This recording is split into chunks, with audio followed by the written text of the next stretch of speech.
Hey all, I'm Aaron, the inventor of the game Qwibble, and today I want to talk to you about a tile formation that we see a lot in the game called the standoff. So let's take a look here. This is a perfect example of a standoff. A standoff by definition is when you have a high value tile like a Q, X, J, Z, something like that, that can easily be stolen in two different directions. And the reason that we call it a standoff is because it is not in the best interest of a player to be the first person to play on a standoff. QI can start a lot of words, but most of them are 5, 6, 7 letters. The easiest way to steal a QI is with an S. So let's say I had an S, which I don't, but let's say I had one. I play it here.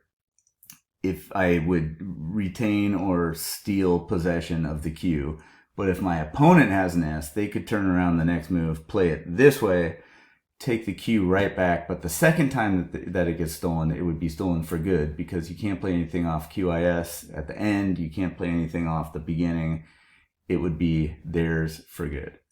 So a standoff is interesting because it changes the complexion of a board, especially at this early point in the game.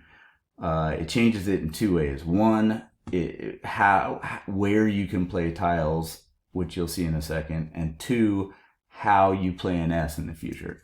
So if we jump ahead a few moves here, you can see nobody has touched this still, and all of the tiles have been played in this direction because there's no way to branch off of this without breaking the standoff.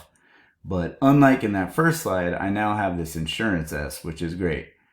I have to assume that it's fairly likely with 64 tiles left and all 4 S's out there that my opponent has an S as well.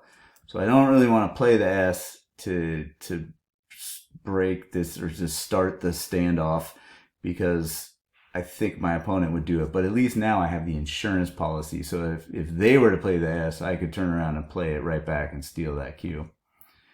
If we jump ahead some more, you can see now there's a situation where an S could be played off emus to get a safe word on this safe square. I might play that. With this, I don't really have a good move. I might play Ash or something like that, but I have to think twice about playing the S here because it's my only S and I'm losing my insurance policy. If I were to play that S and I were my opponent, I would now say, okay, this guy played the S. I have maybe 1, maybe 2 S's. There are 53 tiles left. There are now 3 S's left. And now there's a situation where it might make more sense to try and play that S, steal the Q, hope that their opponent, me, doesn't have the S to play the other direction. And then you can go back in, block this off, and keep that Q for good. So I would be interested to hear what anyone thinks about the strategy for breaking the standoff. But to me, it's about just determining the probability that your opponent has an S. The second that you think that they don't have an S, it might be worth playing yours, stealing it, trying to block it off. I don't have a slide of what this game board looked like at the end, but I can tell you in normal Enigma fashion that they beat me by about 20 points. And I did, with my last S, play it right here and secure this Q.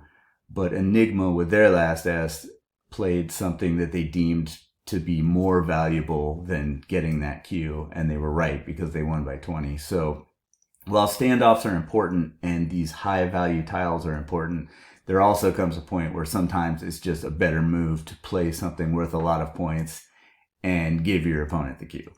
So that's a possibility too. But there you have it. That's the standoff. Next time you're playing Qwibble and you see one of those, you will know what it is. Good luck, and I will be back with more videos later.